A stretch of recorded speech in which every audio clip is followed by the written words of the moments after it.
Hey, do you have any plans for your next vacation? How about seeing India? Hold on now.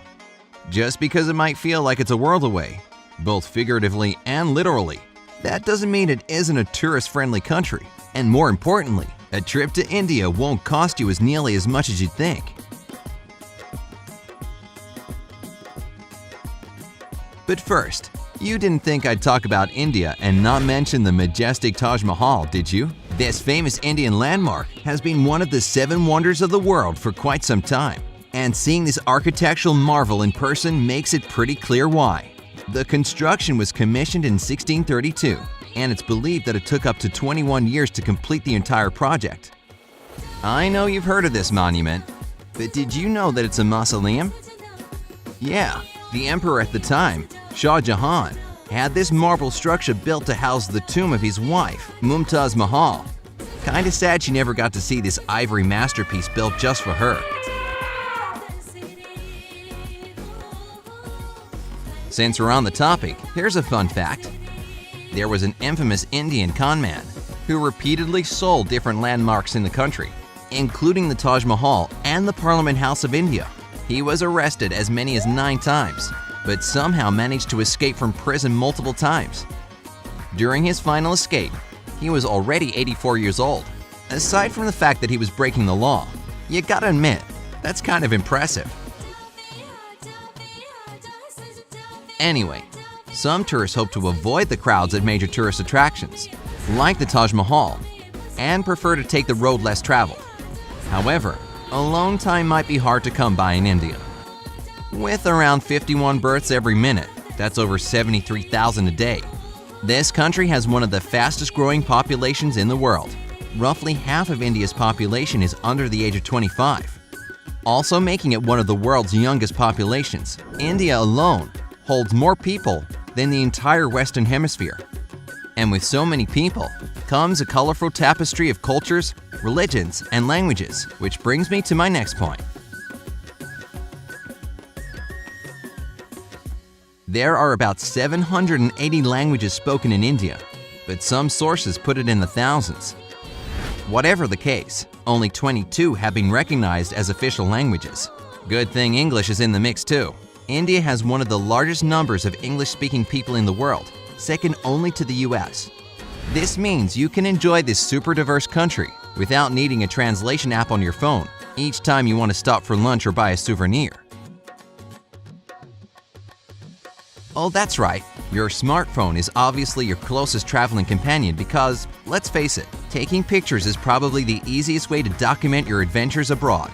You'll be happy to know that cell service and mobile internet is very cheap in India. So there's one more reason why your trip won't cost you nearly as much as you think. You can share every experience and discover with your friends and family back home without breaking your budget. That alone should put this fascinating country at the top of your bucket list of places to visit.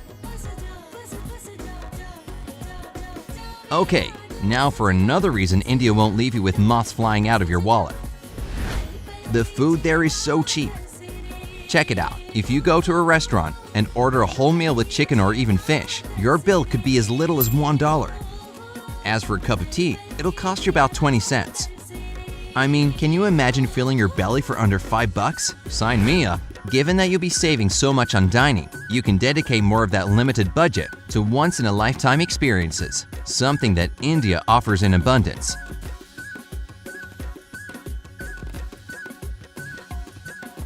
Actually, one of these is the food itself. In case you haven't heard of the land of spices, India produces around 70% of the world's supply.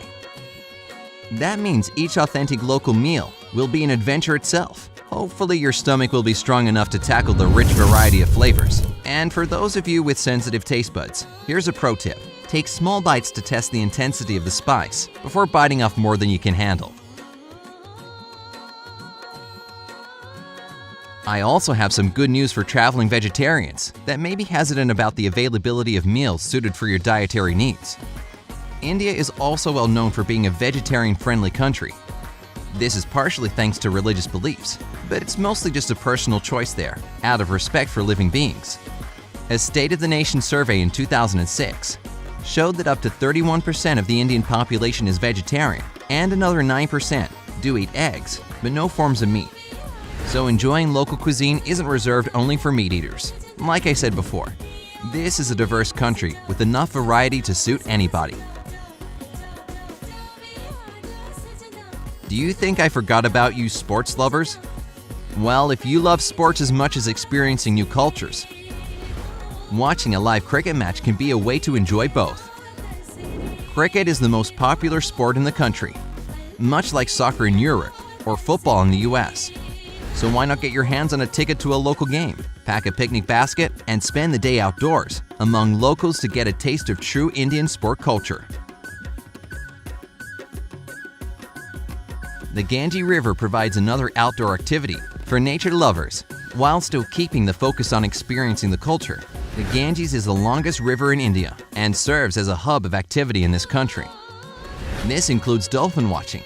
As the Ganges dolphin is unique to this river, unfortunately, their numbers are drastically decreasing due to increasing pollution. Let's hope environmentalists can find a way to protect these creatures for future generations to enjoy when visiting India. Again, you can't talk about India without mentioning one of the many massive ceremonies that take place there. One of the most popular is the Kumbh Mela gathering, which is so big that it's visible from space. Kumbh Mela is the 2-month mass pilgrimage of those of Hindu faith to bathe in the Ganges. The host city of Allahabad welcomed a staggering 121 million visitors in 2013 and a whopping 30 million on a single day. Even if you're not into crowds, you should still try to buck up and witness this incredible event. I mean, at least you'll be able to say you were present at the world's largest gathering of people. Bragging rights. Kumbh Mela is one of many festivals celebrated in the Indian culture, but the brightest has to be the color festival Holi. It celebrates love, the start of spring, and end of winter, and the triumph of good over evil in a very delightful way. People take to the streets to drench each other in water and colored powder. Everyone celebrates together in a spectacular display of good humor, and of course, lots of color. Now, I'm not usually one for a crowd, but this just seems too good to miss.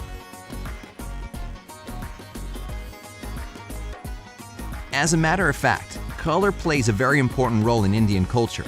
It's apparent from the traditional clothes, festivals, local cuisine, and even their currency. Yes, with a handful of rupees, you'll quickly see their bright colors and variations in sizes. Even if the note's designers didn't do it on purpose, they seem to symbolically celebrate the diversity of this nation. Indian bills also have braille markings, so that blind people can read their values. How considerate. Another fun fact of the topic of Indian money: it's illegal for foreigners to take rupees in or out of the country. Sorry for the bad news to any of you coin collectors that like to keep different types of money as a souvenir from your travels. So yeah, not just a fun fact, but one you should take note of to avoid any trouble with local authorities. There's no limit on the amount of foreign currency you can bring with you on your visit, as long as you declare any amount over $5,000 in cash. But then again, who's carrying that kind of cash on them anyway? Now, Queen fans might be aware of this tidbit, but let's see if you are. Did you know that the iconic band's frontman, Freddy Mercury, was of Indian descent? His birth name was Farrokh Bulsara, and both of his parents were from Bombay. Mercury himself, of course, was born in Tanzania, but still. From beautiful music to beautiful people, India has the highest number of winners from the Miss World competition with a total of 6. Only Venezuela has produced the same amount of title holders since the beauty pageant started in 1951. The most recent Indian Miss World was Manushi Chiller in 2017. So in addition to the delicious food and fun festivals, you'll also be in the presence of people whose beauty is recognized worldwide. If you get tired of the hustle and bustle, you could also take a day and kick back with some old school board games. You familiar with Chutes and Ladders? Well, this popular classic dates back to ancient Indian times and was known as Moksha Patam. It made its way to England, where it was sold as Snakes and Ladders. The name changed to the one we know today when it was first introduced to the US. The idea of the game was to teach the kids the difference between good virtues and bad vices, represented by the ladders and chutes respectively. Thanks for the good childhood memories, India. So, would you like to go to India? Let me know down in the comments, along with any other fascinating facts you know about this country.